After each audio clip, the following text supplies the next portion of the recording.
that we featured in our show last year, I believe, and we are excited to have her back this evening. She spent the first 5 months of her life as a tumor, and she had therefore no hope of ever being normal. Ladies and gentlemen, she's very happy to be here tonight, returning in as a Beastwoman. Please, let me hear a big round of applause for your first performer tonight. This is Patty Vaccarella.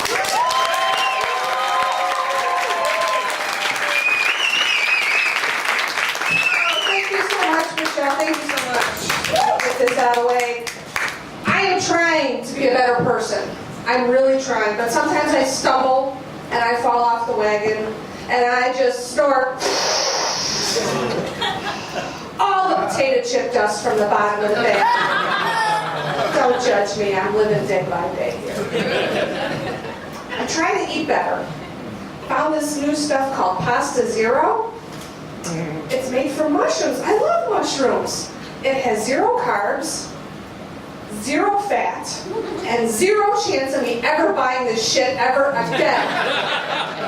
It was so horrible, I seriously considered licking my dog's asshole to get a taste of it. I grew up in the late 70s, early 80s. Drugs were everywhere. I dabbled. Oh, who am I kidding? I did a lot of drugs. I mean, I hear people get all upset about their drinks getting roofied. I'm thinking, you know what? I did downers and sleeping pills and pain pills. If somebody would have roofied my drink back then, I just would have considered it a bonus. But I actually stopped doing drugs a long time ago because I realized I had 3 good brain cells left. And I also did not make enough money to support the kind of drug habit I wanted. When you stop paying your bills so you can pay your dealer, you know you've got a problem. Because you know your dealer is going to cut you off way before ComEd ever does. Way before. And People's Gas is not going to come to your house at 3 o'clock in the morning, ringing your doorbell looking to get paid in cash. It doesn't happen. Visa. I don't care how much you owe Visa, they will not come to your house, slash your tires, and poison your dog. Just does not happen. But really, the biggest reason why I stopped doing drugs was creates memory loss. No? I didn't want to go to jail. I got scared.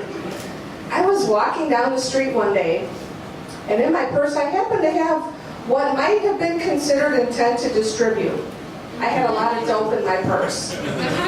And the police invited me into their vehicle, being the kind gentlemen they are, and they started questioning me. I am shitting bricks on the inside. I'm like, oh God, this is bad. And they're like, running my name and asking me if I have any aliases. They're making some assumptions about my character that had they been anybody else, I probably would have decked them. They never looked in my purse. After 15 minutes, they let me go. I'll tell you something. I have never been more happy to be mistaken for a hooker in my whole life. Dodged the bullet there. Have you ever had a conversation with an elderly person? And by elderly, I'm talking like 85, 90 years old. Have you ever had a conversation with an elderly person that suddenly became sexual in nature? Creepy. My first job as an adult. I was a nurse's aide. I worked in a hospital. I loved that job. I used to love and sit and talk with my elderly patients, and they would share with me their life stories, their wisdom, their knowledge, but these old fuckers every time wanted to talk to me about sex. I was 22 years old. I did not want to hear about some 90-year-old guy telling me about the 3-way he and his army buddy had with some broad in France in World War I. No, thank you. One night I was working. Patient puts his call light on in the bathroom. I go running down the hall, knocking on the door. I hear the shower running. Knocking on the door. I'm like, sir, are you okay? Are you okay? No answer. I'm like, oh man, I gotta go in. So I open the door and I go in, and he's not on the floor bleeding like I imagined him to be. So I'm like, sir, are you okay? Are you okay? He's in the shower curtain's pulled. He's not answering me. Finally, I'm like, oh, I gotta pull the shower curtain back. So I pull the shower curtain back. The old guy's got his back to me. I'm like, sir, are you okay? Are you okay? Just let me know you're all right. So finally, He turns around. He's got a boner with his washcloth hanging off the end of it. And he did this creepy little old man that says, "Oh, I don't know, can you help me?" I was not pleased. So I snatched the washcloth off his pecker, I threw it in his face, and I left the room. I don't think that's how his little fantasy was supposed to end.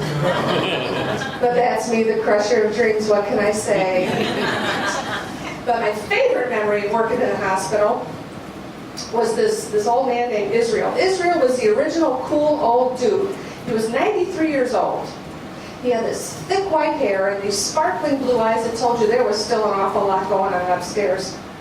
One day I said to him, I said, "Israel, what is your secret?" I said, "You're sharp, you're alert, you love life, you keep up with current events. What's your secret?" He thought about it a minute. And he said to me, "Kid, you want me to tell you my secret? My secret is I got a young girlfriend. She's 70.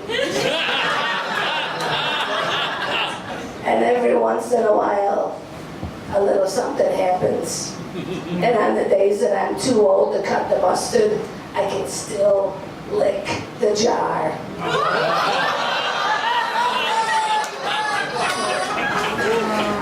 Oh, you can't make this shit up, really. So my husband and I, we've been married a long time, and he said to me the other day, "Honey, I think the spark is gone from our marriage." I said, "You know, we've been together 22 years, it can happen. But don't you worry, because I know how to bring it back."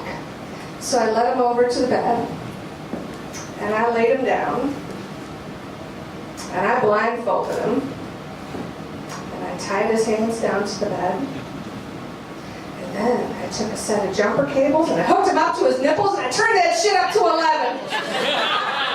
I'm going to ask him about that spark when he comes to. That's my time. My name's Vaccarella. Enjoy the rest of the show.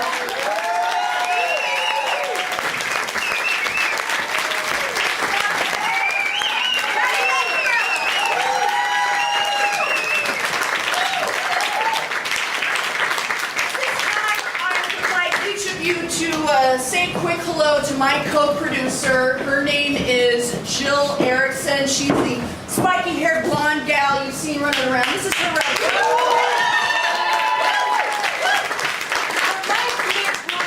This jacket just ain't fitting you the way it used to. No, it's not. Thank you for pointing that out to the live audience.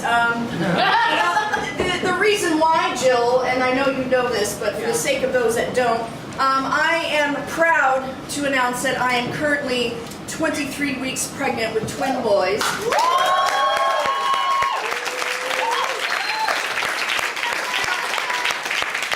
Initially, I was a little disheartened that at least one of them was not a girl, but I realized soon after that whom better to run a house of men than a beast woman. So.